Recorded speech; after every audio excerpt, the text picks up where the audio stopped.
കൊട്ടാരക്കര കൂടി ചേരുകയാണ് നടൻ സംവിധായകനായ ബൈജു കൊട്ടാരക്കര. ശ്രീ ബൈജു കൊട്ടാരക്കര, ഇപ്പോൾ ഈ സിനിമയിലെ പവർ ഗ്രൂപ്പിനെ പറ്റി അങ്ങനെ തന്നെയുള്ള പരാമർശം ഈ റിപ്പോർട്ടിലുണ്ട്. പേരുകളില്ല എന്ന് മാത്രമേ ഉള്ളൂ. ഇത് 2019 കൊടുത്ത റിപ്പോർട്ടായതുകൊണ്ട് ആ കാലഘട്ടത്തിൽ 2017 മുതൽ 19 വരെയുള്ള കാലഘട്ടത്തിൽ നടത്തിയ തെളിവെടുപ്പിലാണ് ഈ കാര്യങ്ങൾ വന്നിരിക്കുന്നത്. പക്ഷേ അതിനും 10 വർഷമെങ്കിലും മുൻപ് മുതലുള്ള കാര്യങ്ങൾ ഈ റിപ്പോർട്ടിൽ ഈ മൊഴികളായിട്ട് വന്നിട്ടുണ്ട്. അങ്ങനെയാണല്ലോ ആ ഒരു കാലയളവിലുള്ള ഈ പവർ ഗ്രൂപ്പിനെ പറ്റിയുള്ള പ്രതിപാദ്യം ഉള്ളത്.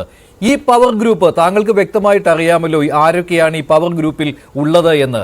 അതിൽ ഈ റിപ്പോർട്ട് വായിച്ചു കഴിഞ്ഞാൽ തന്നെ അതിൽ ചില സൂചനകളും കിട്ടുന്നുണ്ട്. പക്ഷേ വെളിയിൽ പറഞ്ഞു കഴിഞ്ഞാൽ ചിലപ്പോൾ അവരല്ലെങ്കിൽ എന്നുള്ള കാര്യം പറയാം. ഇതിൽ സംശയത്തിന്റെ നിഴലിൽ എല്ലാവരും നിൽക്കുന്നു എന്നത് വാസ്തവമാണ്, പേരുകൾ ഇല്ലാത്തതിനാൽ. ഈ പവർ ഗ്രൂപ്പ് ഇപ്പോഴും സിനിമയിൽ സജീവമാണോ? ഇതേ രീതിയിൽ തന്നെ പ്രവർത്തിക്കുന്നവരാണോ? അതായത് ഈ മാഫിയ സംഘം എന്ന് ഒരു പ്രധാനപ്പെട്ട നടൻ തുറന്നു പറഞ്ഞിട്ടുള്ള കാര്യം, അത് ഞാൻ പറയാം, തിലകൻ തന്നെ തുറന്നു പറഞ്ഞിട്ടുള്ള കാര്യമാണ്, മാഫിയ സംഘം പ്രവർത്തിക്കുന്നു എന്ന്. അത് ഈ റിപ്പോർട്ടിൽ പ്രതിപാദിച്ചിട്ടുണ്ട്. തിലകന്റെ പേര് പറയാതെ തന്നെയുണ്ട് ഈ മാഫിയ സംഘം എന്ന് ഒരു പ്രമുഖ നടൻ പ്രതിപാദിച്ചതാണ് എന്ന കാര്യം പറയുന്നുണ്ട്. അത് മറ്റുള്ളവർ മൊഴികളായി കൊടുത്തിട്ടുമുണ്ട്. അപ്പോൾ ഇതേ സംഘം തന്നെയാണോ ഇപ്പോഴും സിനിമയെ നിയന്ത്രിച്ചു കൊണ്ടിരിക്കുന്നത്? ഇതേ കാര്യങ്ങൾ അവർ തുടർന്നുകൊണ്ടിരിക്കുകയാണോ?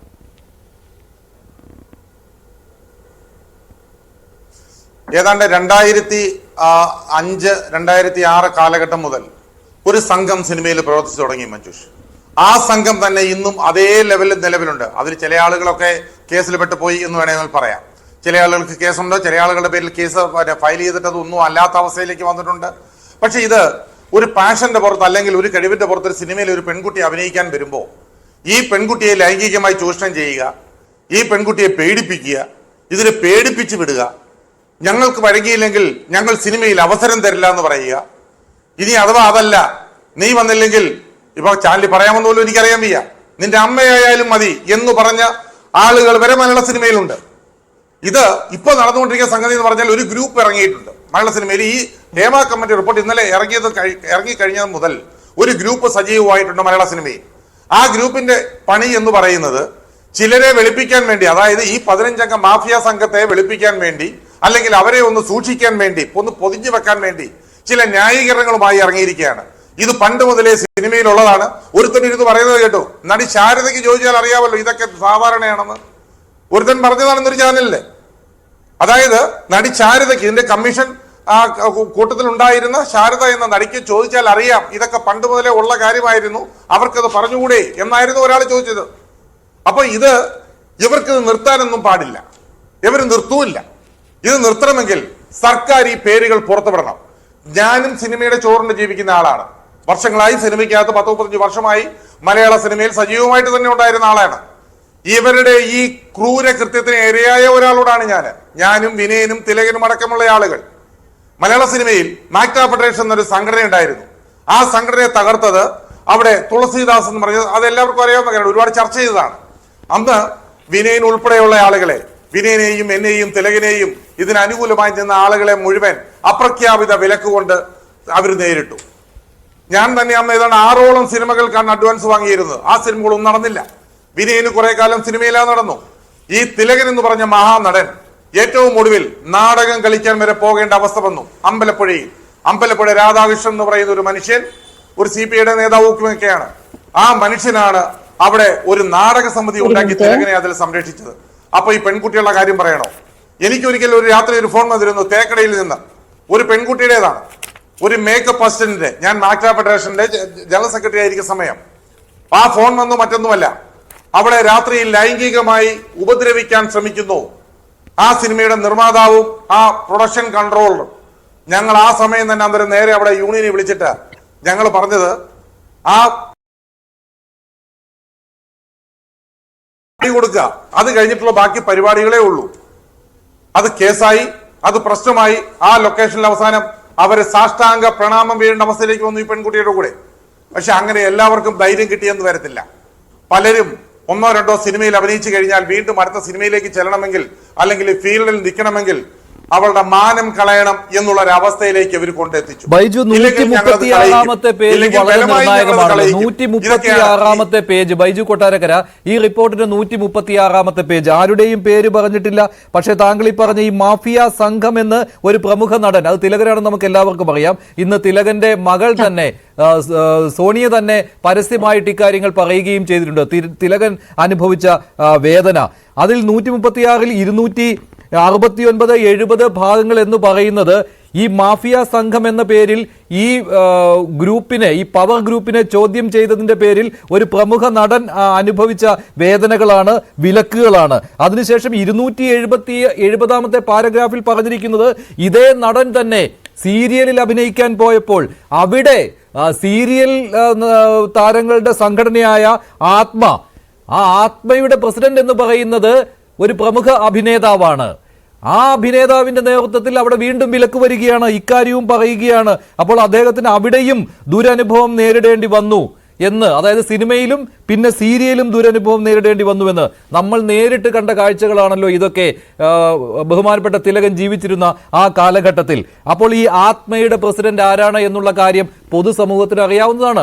യൂത്ത് കോൺഗ്രസുകാർ ഇന്ന് ആ പേര് തന്നെ വെളിപ്പെടുത്തി. മന്ത്രി KB ഗണേഷ് കുമാർ വിനയൻ പറഞ്ഞു ഈ പവർ ഗ്രൂപ്പിൽ ഒരു സംസ്ഥാന മന്ത്രി ഉണ്ട് എന്നുള്ള കാര്യം. ആർക്കും സംശയമില്ലല്ലോ സിനിമയിൽ അഭിനയിക്കുന്ന സംസ്ഥാന മന്ത്രി ആരാണ് എന്ന കാര്യത്തിൽ.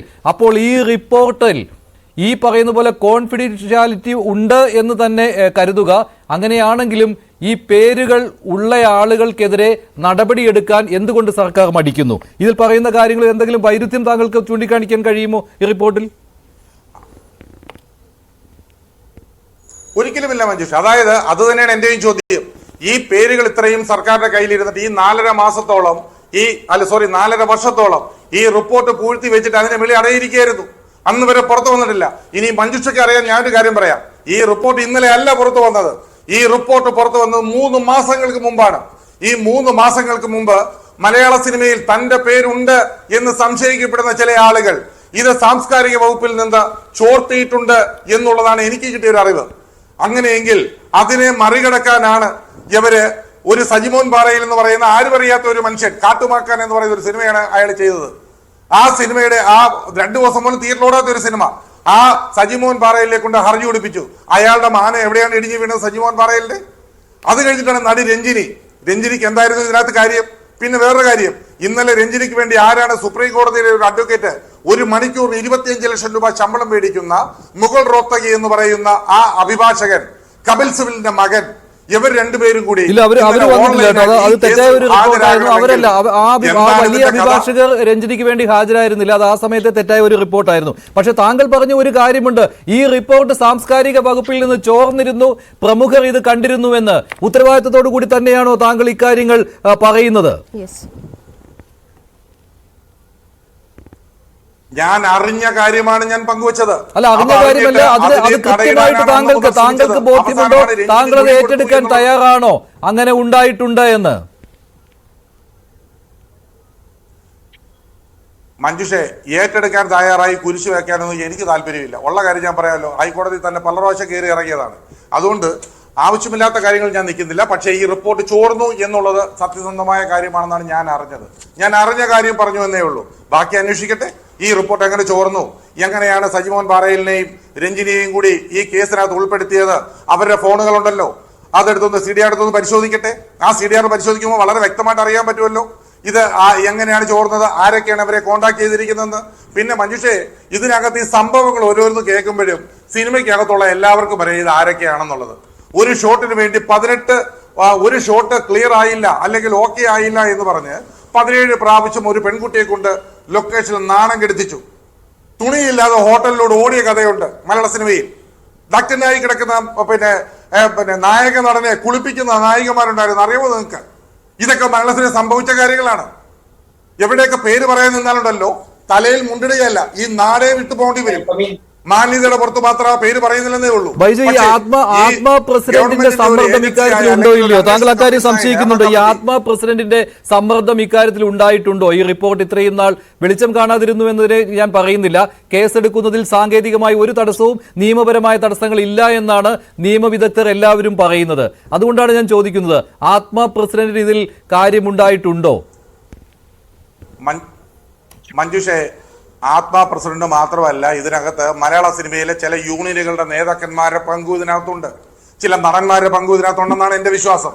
കാരണം ഞാൻ ഒരൊറ്റ കാര്യം ചോദിക്കട്ടെ മഞ്ജുഷെ, ഇവിടെ മീട്ടു എന്ന് പറഞ്ഞ് കുറെ ആളുകളുടെ പേരിൽ കേസെടുത്തു. 10 വർഷത്തിന് മുമ്പ് എന്നെ ഞോണ്ടി, 15 വർഷത്തിന് മുമ്പ് എന്നെ ചൊറിഞ്ഞു എന്നൊക്കെ പറഞ്ഞ് ഇവിടെ കേസെടുത്തിട്ടുണ്ട്. പോലീസ് കേസെടുത്തിട്ടുണ്ട്, എടുത്ത് അന്വേഷിച്ച് നോക്ക്.